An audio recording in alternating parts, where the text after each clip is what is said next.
लेनी है, उन पिक्चर्स के थ्रू हम ये पहचानेंगे कि कौन कौन से रेडिएशन हैं, उन पिक्चर्स के थ्रू हम उसको डिटेक्ट कर पाएंगे, आइडेंटिफाई कर पाएंगे। तो इसलिए ग्लास का टॉप लगाया है ताकि अंदर से हमें वो क्लियर विजिबल हो सके। नीचे हमारे पास एक मूवेबल पिस्टन होता है जिसमें फोम अटैच हुआ होता है, ये हम ऊपर नीचे इसको मूव कर सकते हैं, और उसका क्या पर्पस है वो भी अभी बताऊंगा। प्रिंसिपल डिस्कस करेंगे, पहले मैं जरा डिवाइस को डिस्कस कर लूँ। अच्छा, फिर उसके बाद अंदर जो है वो हमारे पास जो भी गैस के बहुत कम मॉलिक्यूल्स होते हैं, गैस कोई भी हो सकती है, ठीक है, एयर हो सकती है, कोई भी गैस। अच्छा, इसका वर्किंग प्रिंसिपल क्या है, हम इसमें काम कैसे करते हैं, बेसिकली होता क्या है, डिटेक्ट कैसे करते हैं हम कि ये हमारे पास बेसिकली जो डिवाइस है ये डिटेक्ट कैसे करते हैं, किस प्रिंसिपल पे काम करती है। तो बेसिकली ये हमारे पास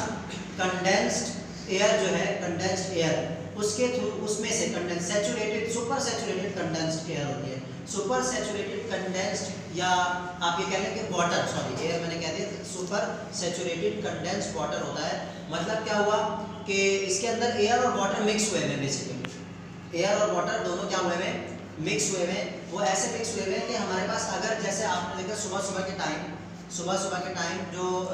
शबनम गिरती है या ओस जिसको हम कहते हैं, तो वो उसमें क्या होता है, अगर आप उसमें से पास हो तो आपके हाथ या आपके जो है ना वो बाल वगैरह हल्के से गीले हो जाते हैं, आपने देखा है। तो वो ऐसा फॉग भी आप जिसको कह सकते हैं, वैसा हम एक मीडियम तैयार करते हैं इस चैम्बर के अंदर, और उस मीडियम में से हम ये रेडिएशन को पास करवाते हैं, और इस मीडियम के अंदर से जब ये रेडिएशन पास होती है तो उनका जो पाथ है वो ट्रैक हो जाता है फिर, और उसकी हम पिक्चर्स के थ्रू आइडेंटिफाई कर लेते हैं, ठीक है। अच्छा, कंस्ट्रक्शन में मैंने इन्हीं पांचों चैम्बर्स के इस चैम्बर के जो 5 कंपोनेंट्स हैं, 5 इसके कंपोनेंट्स के नाम लिखे हुए हैं पार्ट्स के, और इसके अलावा मैंने आपको वर्किंग प्रिंसिपल बता दिया कि वर्किंग प्रिंसिपल क्या है, कि हमने एक ऐसा मीडियम तैयार करना है जो सुपर सैचुरेटेड हो, कंडेंस्ड हो, ठीक है, और उसमें क्या क्या चीज़ें होंगी हमारे पास, एयर और वाटर, मतलब वाटर के फ्यूम्स होंगे, जाहिर सी बात है, वाटर वेपर्स होंगे। अच्छा, उसमें से हमने क्या करना है, रेडिएशंस को पास करवाना है, और उन रेडिएशंस वो जहाँ जहाँ से गुजरेंगी रेडिएशंस, वहाँ वहाँ हमारे पास क्या होगा, पाथ पर एक लाइन सी बन जाएगी, वो हम यहाँ पर लाइंस को भी डिस्कस करेंगे अभी। अच्छा, ये आपको अपैरेटस समझ में आ गया, इसकी हमारे पास कंस्ट्रक्शन समझ में आ गया, इसका वर्किंग प्रिंसिपल हो गया। अब होता क्या है बेसिकली, अब इसकी वर्किंग थोड़ी सी समझ लेते हैं। वर्किंग क्या है, हम इस मूवेबल पिस्टन को जब मूव करते हैं जिसके ऊपर फोम लगा हुआ है,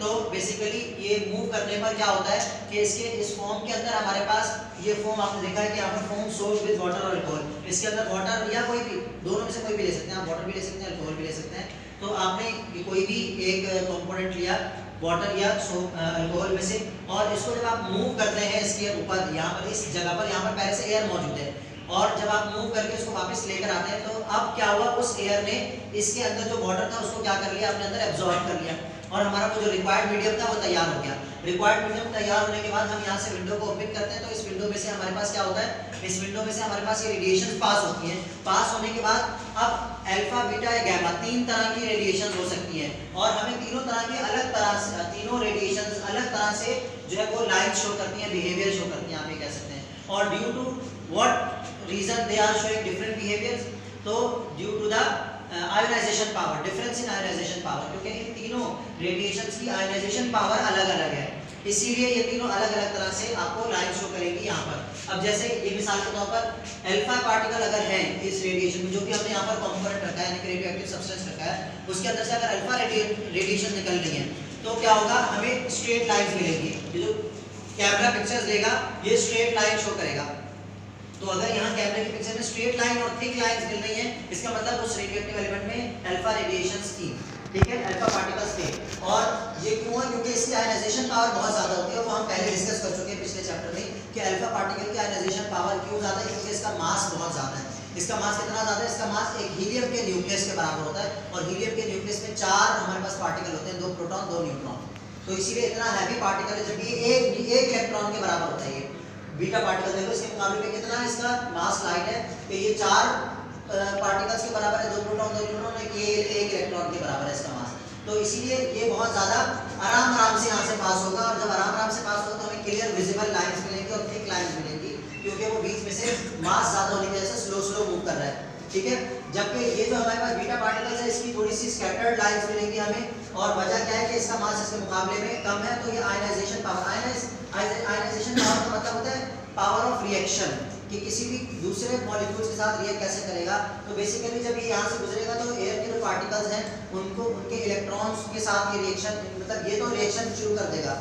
ठीक है, उनके इलेक्ट्रॉन को रिमूव करवाएगा और ये सारा मतलब इसको अपने रास्ते में टाइम लगेगा। जबकि इसको इतना टाइम नहीं लगेगा तो इसलिए क्या होगा कि इसकी मूवमेंट भी जो है टकराने की वजह से स्कैटर्ड हो जाएगी, यानी कि यहाँ जो एयर के पार्टिकल हैं उनसे ये वाला इलेक्ट्रॉन मतलब बीटा पार्टिकल टकराएगा तो वो खाली बस रैंडमली मूव करता हुआ आगे बढ़ जाएगा, वो स्ट्रेट पाथ पर मूव नहीं कर पाएगा, वो किसी को अपनी जगह से हटा नहीं पाएगा। ये तो क्या कर रहा है, रास्ते में जो भी पार्टिकल आ रहा है उसको हटा दे रहा है, तो इसीलिए इससे क्लियर लाइन बन रही है, स्ट्रेट लाइन। जबकि गैमा पार्टिकल की अगर बात करें तो ionization power of gamma rays are negligible, यानी कि ना होने के बराबर है। ये भी जो गैस के पार्टिकल थोड़ा बहुत बीच में कोई रास्ते में आ गया तो उसकी वजह से डॉटेड लाइंस बन गई, वरना अदरवाइज गैमा रेज की कोई लाइंस नहीं होती। इसलिए यहाँ लिखा कि रेज है, ये दोनों पार्टिकल है, जबकि ये रेज है, इनका कोई मास नहीं होता। गैमा रेज के बारे में आपको पता होना चाहिए, ये मास नहीं होता, ये बेसिकली लाइट जैसे हमारे पास होती है फोटॉन्स की फॉर्म में, वैसे ही ये हमारे पास उसका भी कोई मास नहीं होता। इसी तरह हम गैमा रेज को भी करते हैं। Thank you.